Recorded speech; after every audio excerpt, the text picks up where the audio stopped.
2024, מועד ב', שאלון 581, שאלה מספר 4.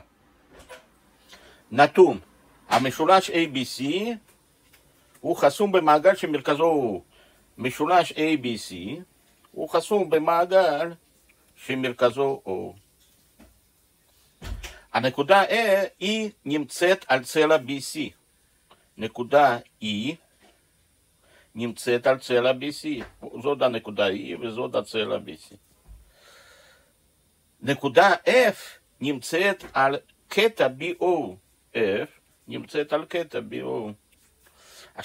עכשיו, נתון גם שמרובע CEFO, המרובע CEFO, הוא בר חסימה, אפשר לחסום אותו בתוך המעגל.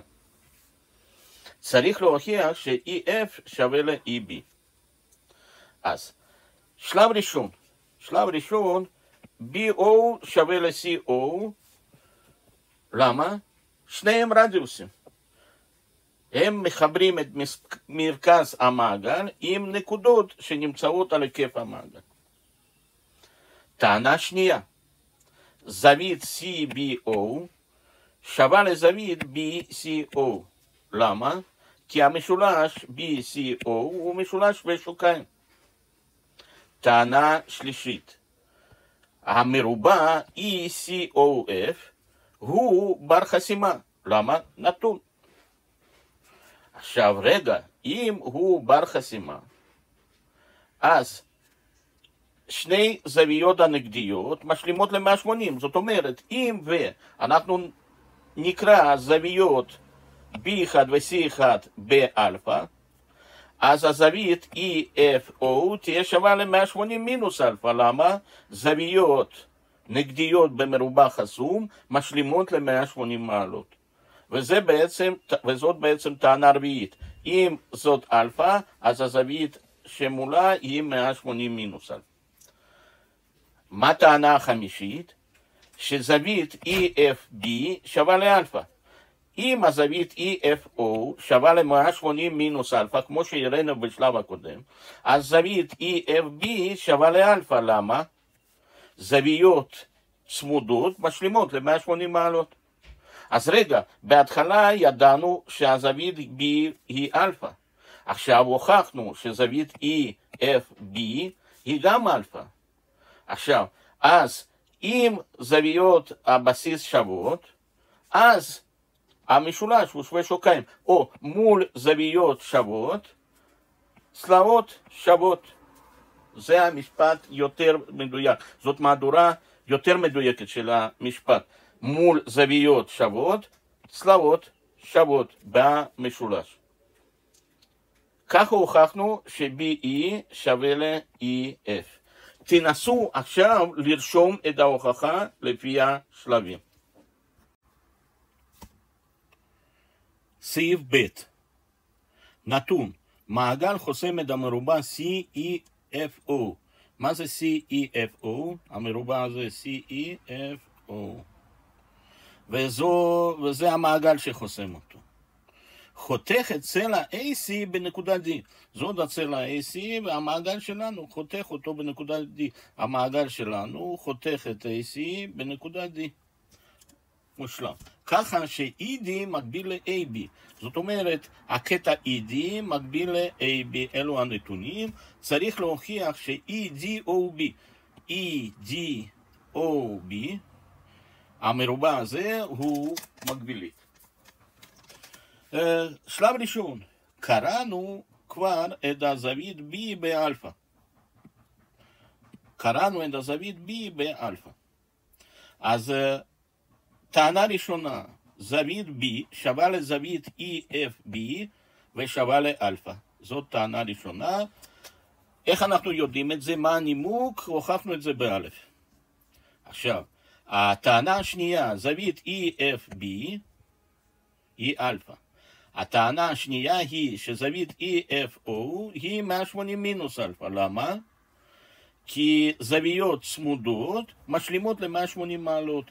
EFO שהיא זווית הצמודה ל-EFB והיא שווה ל-180 מינוס אלפא. עכשיו, הטענה השלישית שהמרובע EDOF הוא חסום במעגל שלנו. איך יודעים? 4 נקודות האלה, גם E, גם D, גם O וגם F, הם נמצאים על המעגל. זאת הטענה השלישית, שמרובע EDOF הוא חסום במעגל. רגע, אם הוא חסום במעגל, מזה נובע טענה רביעית. מזה נובע טענה רביעית, שזווית EDO שווה לאלפא.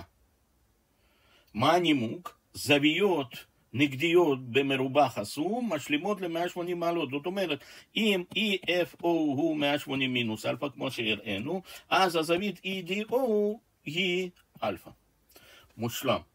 הטענה החמישית, שאם זווית EDO היא אלפא, אז הזווית DOB היא 180 מינוס אלפא. למה?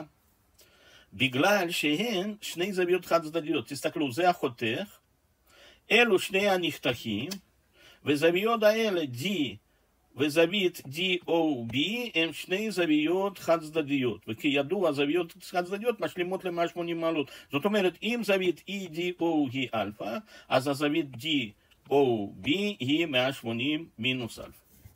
ואז מהי טענה השישית? טענה השישית מדגישה שזווית B קראנו לו אלפא, וזווית DOB היא 180 מינוס אלפא. זה מה שקיבלנו עכשיו מכל החישובים שלנו. ואז נובע מזה ש-BE מקביל ל-DO. למה? תשימו לב, BE ו-DO הם שני נחתכים. BO הוא החותך. והזוויות DOB וזוויות EBO הן זוויות חד צדדיות. כן? אז מה אומר משפט? אם זוויות חד צדדיות משלימות ל-180, כמו שאצלנו, זה 180 מינוס אלפא וזה אלפא, סכומם 180 מעלות. אם קורה דבר כזה שזוויות חד צדדיות משלימות ל-180 מעלות, אז המרובע הוא מקבילית. זאת אומרת, הטענה השביעית ש-BE מקביל ל-OD. והטענה השמינית היא שמרובע BEDO, מרובע הוא מקבילית. למה? יש לו שני צלעות נגדיות, שני זוגות צלעות נגדיות מקבילות. זאת אומרת, ED מקביל ל-BO נתון, BE מקביל ל-OD הוכחנו, אז המרובע הזה הוא מקבילית. אם למרובע יש שני זוגות צלעות נגדיות מקבילות, אז המרובע הוא מקבילית. בסעיף ב'2 צריך להוכיח ש-OD מאונח ל-AC.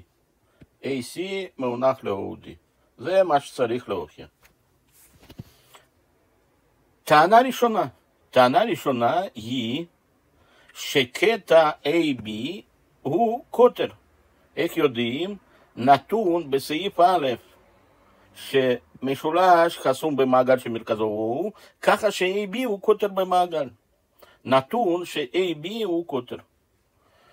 אז זאת טענה הראשונה. הטענה השנייה, אז זווית C היא ישרה, שווה ל-90 מעלות. למה? זווית היקפית שנשענת על קוטר היא ישרה. הטענה השלישית היא ש-BC מקביל ל-OD. מה הנימוק? הוכחנו את זה בסעיף הקודם. מה הטענה הרביעית? הטענה הרביעית היא שזווית ODA היא ישנה. איך מוכיחים את זה? תשימו לב, יש לנו שני נחתכים וחותך. הזוויות C1 ו-D1 הן זוויות מתאימות. תשימו לב, שני נחתכים, חותך, ואלו שני זוויות מתאימות. אז אם ישרים מקבילים, אז זוויות מתאימות שוות, ככה הוכחנו שזווית ODA שווה ל-90 מעלות, מה שהיינו צריכים להוכיח. סעיף ג' נתון שישר L הוא משיק בנקודה C למעגל החוסם את המשולש ABC. זאת אומרת, הנה משולש ABC,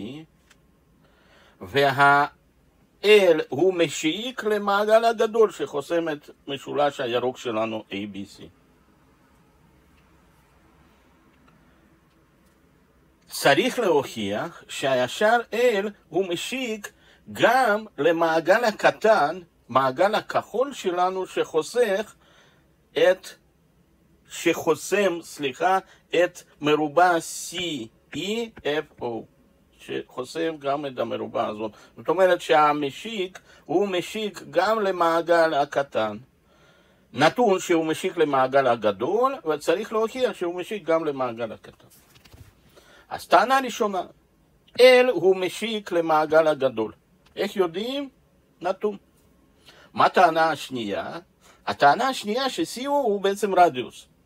מה ההוכחה? זה הקטע שמחבר מרכז המעגל עם נקודה על היקף המעגל. כל קטע כזה נקרא רדיוס. מה הטענה השלישית? הזווית C1 כאן היא ישרה. מה הנימוק?